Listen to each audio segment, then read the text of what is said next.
Something familiar happened in America in February. A gunman walked into a school and shot and killed 17 students and staff in a horrific act of violence.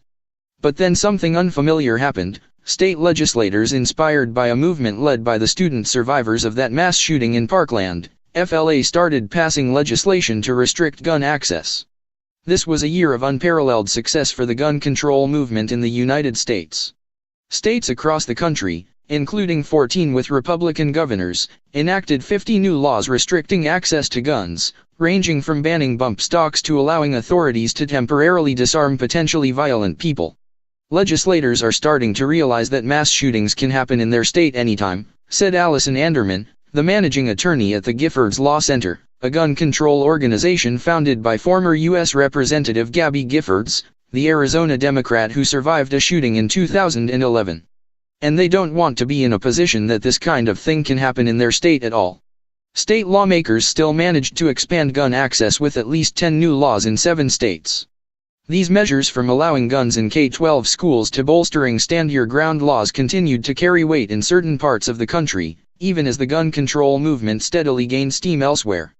Before the October shooting in Las Vegas, when a gunman used a bump stock attachment to quickly kill 58 people and wound 851 others, Hawaii lawmaker Carl Rhodes hadn't given much thought to the devices, which can enable semi-automatic rifles to fire at the rate of fully automatic weapons, which are more strictly regulated.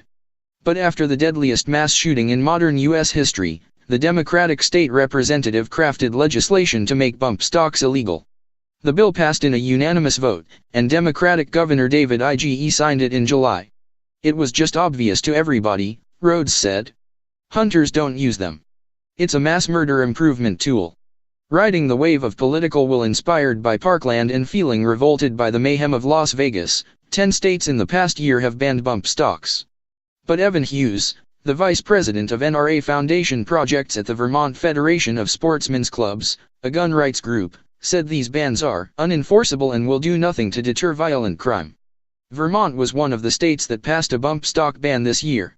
In Hawaii, which has an estimated 1.6 million registered guns, according to the state attorney general's office, around 150,000 more guns than residents. Some people have legitimate reasons to own firearms, Rhodes said, alluding to the state's feral pig problem.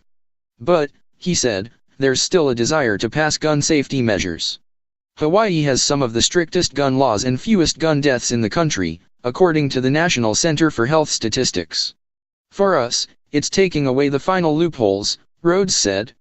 The 9th U.S. Circuit Court of Appeals recently dealt a blow to Hawaii's strict gun laws when a 3-judge panel ruled in July that the state's requirement for a gun license violates the U.S. Constitution.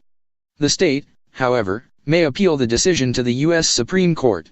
When the next legislative session starts in January, Rhodes said, he plans to either introduce or co-sponsor an extreme risk protection order bill, joining 8 other states that have enacted similar laws in 2018. These measures, sometimes called red flag laws, allow law enforcement officials to disarm people who may be violent after receiving requests from police or family members.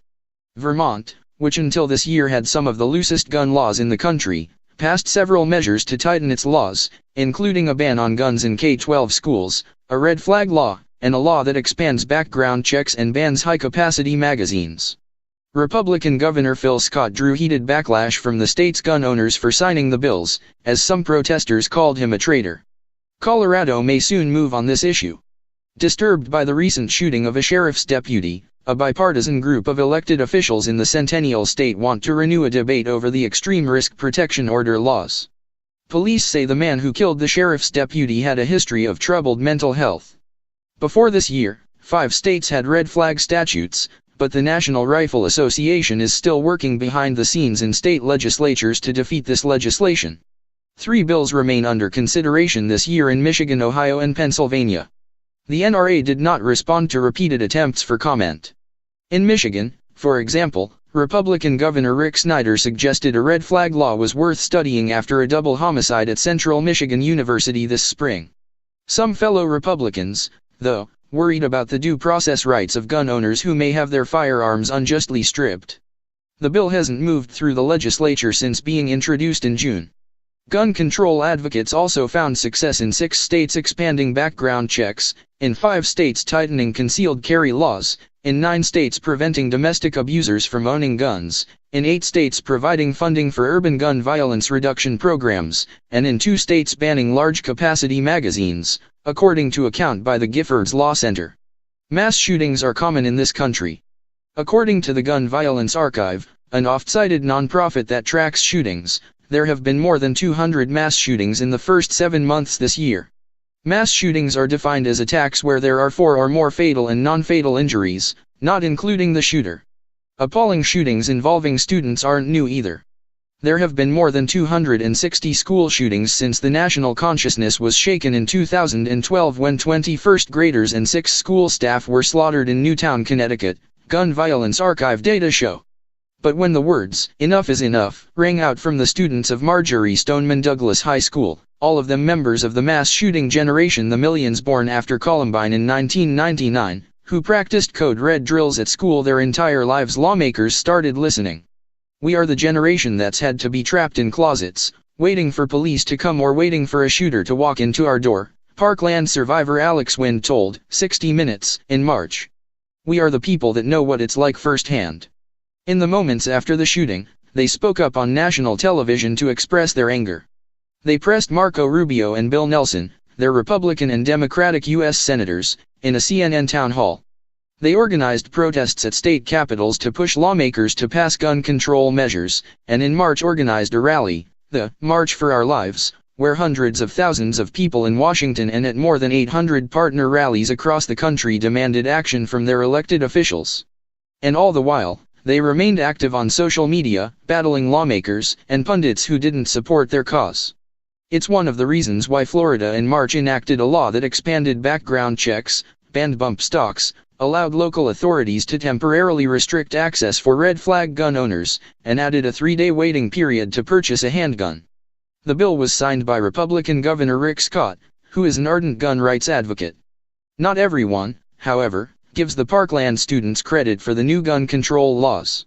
I don't buy into the momentum they have, South Dakota Republican State Representative Kevin Jensen said. I think there's a pocket here and there, and they make news because the news media is anti-gun.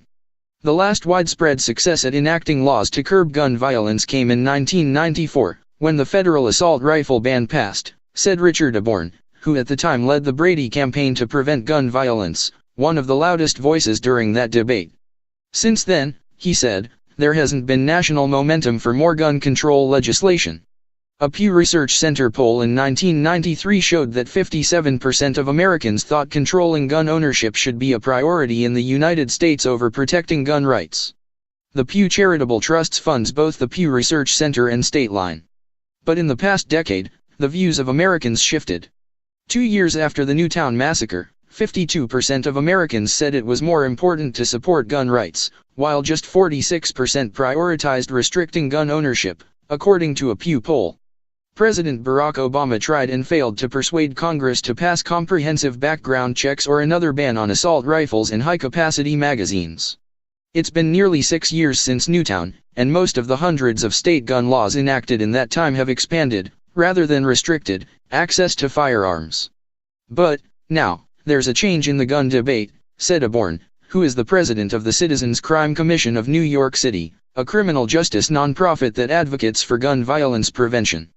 The student survivors of Parkland have been able to score victories in the political arena by immediately organizing, he said, and it's made a major difference in state legislatures. This is the emergence of the second gun control movement, Aborn said.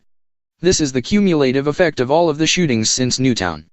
Opponents of gun control bills also have had some successes this year.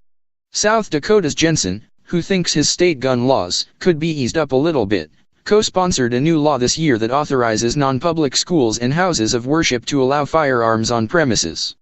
South Dakota already allows armed sentinels at public K-12 schools through a law that was passed after Newtown. Out in this part of the country, no guns allowed signs mean squat here, he said. We're a rural state, and a local sheriff's department response time may be well beyond the time to have a mass shooting. when a gunman killed 25 worshippers including a pregnant woman, injuring 20 others, in November at a church in Sutherland Springs, Texas, a small, rural town east of San Antonio. It wasn't police who first responded to the scene, but an armed neighbor who ran out of his home and shot the assailant twice. South Dakota's law was among a handful of new measures that gun rights advocates got through state legislatures this year.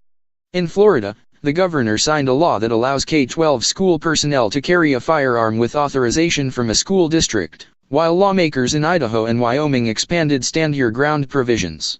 Measures to bring guns to K-12 schools failed in 19 states this year, while permitless carry bills failed in 11 states, including in Oklahoma, where the bill was vetoed by Republican Governor Mary Fallin. In Texas, which had its own school shooting in May, 8 students and 2 teachers were killed, and 13 others injured. Lieutenant Governor Dan Patrick said in July that neither he nor fellow Republican Governor Greg Abbott support extreme risk protection order laws, and that he doubts a measure would garner the support of a majority of the Texas Senate. Instead, the state is looking at increasing police presence at schools, arming school staff, and developing mental health screening programs. Still, red flag laws likely will remain a major focus for gun control advocates over the next year, encouraged by the success they had in traditionally gun-friendly states such as Florida and Vermont. Comprehensive federal legislation is definitely the more desirable way to address gun violence, Anderman said. But the reality being what it is, we have to do what we can, and that means going state by state. The fight is far from over for gun control advocates. The next true test, Aborn said, will be the midterm elections in November and seeing how the gun issue plays with voters. Currently, the same students from Parkland who organized the march are touring the country, going into more than 50 communities to register young people to vote and advocate for more gun control policy, including universal background checks, digitizing Bureau of Alcohol, Tobacco, Firearms, and Explosives records, and bans on semi-automatic assault rifles and high-capacity magazines. They also plan on visiting all 27 congressional districts in their home state of Florida.